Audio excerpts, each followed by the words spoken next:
Selamat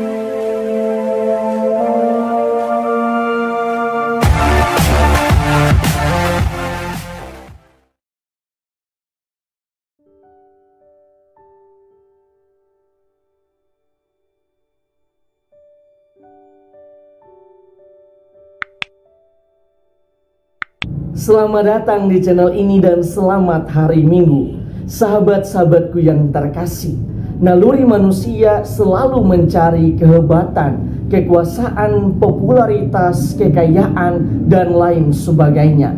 Sehingga alat ukur yang dipakai untuk mengukur kesuksesan seseorang ialah berdasarkan popularitas, kekayaan, dan apa yang ia peroleh. Hal ini juga yang membuat semangat kerendahan hati dan semangat pelayanan menjadi sesuatu yang langka dan mahal di dalam kehidupan saat ini. Padahal sebagai pengikut dan murid Yesus, semestinya hidup kita harus menyerupai Yesus yang lebih mengutamakan semangat kerendahan hati dan pelayanan. Sebab salah satu karakter Yesus yang sangat dihidupi olehnya ialah melayani. Karena itu kita dituntut untuk memiliki semangat pelayanan dan kerendahan hati seperti Yesus. Bacaan pertama menegaskan bahwa walaupun hamba Tuhan memiliki martabat yang sangat luhur, tetapi ketika ia menjadi juru selamat, ia rela mengalami penderitaan. Martabat yang luhur itu tidak memberikan kebahagiaan kepadanya, namun ia justru rela menderita dan mati demi keselamatan manusia. Dalam beberapa tafsiran, hamba Tuhan sangatlah identik dengan Yesus sendiri.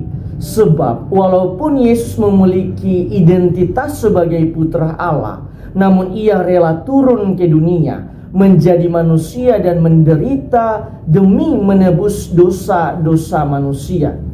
Dalam arti tertentu, Yesus adalah satu-satunya Tuhan yang mau menyelamatkan umatnya. Bacaan kedua juga menegaskan tentang hal yang sama, yakni meskipun Yesus memiliki kedudukan yang begitu mulia, tetapi ia rela merendahkan diri dan menderita demi manusia.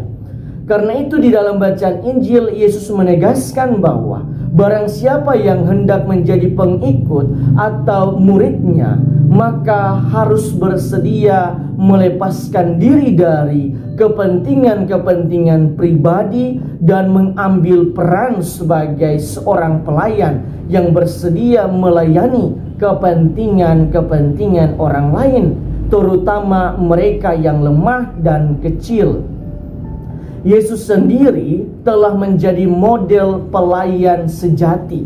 Ia telah mengorbankan diri di atas salib untuk menyelamatkan umatnya.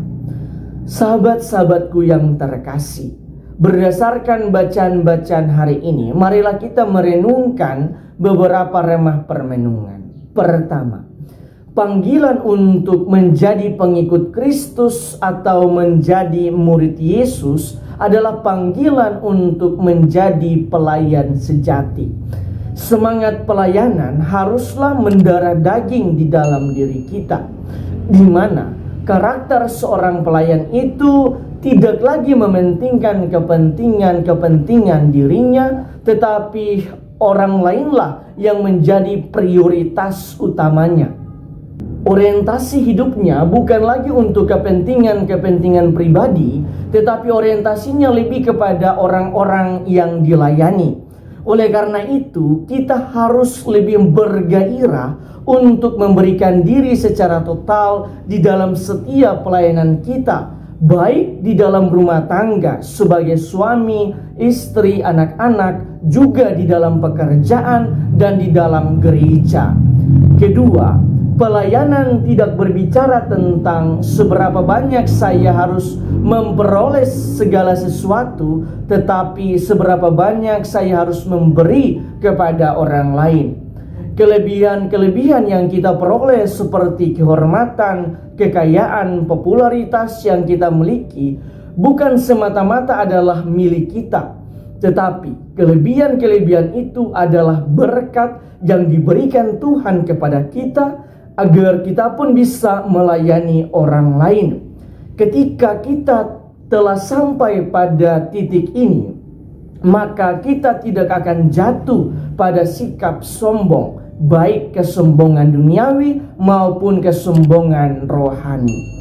Ketiga, semangat pelayanan tidak hanya berhubungan dengan materi, tetapi tentang ketergerakan dan ketulusan hati untuk memberikan diri secara total kepada mereka yang kita layani.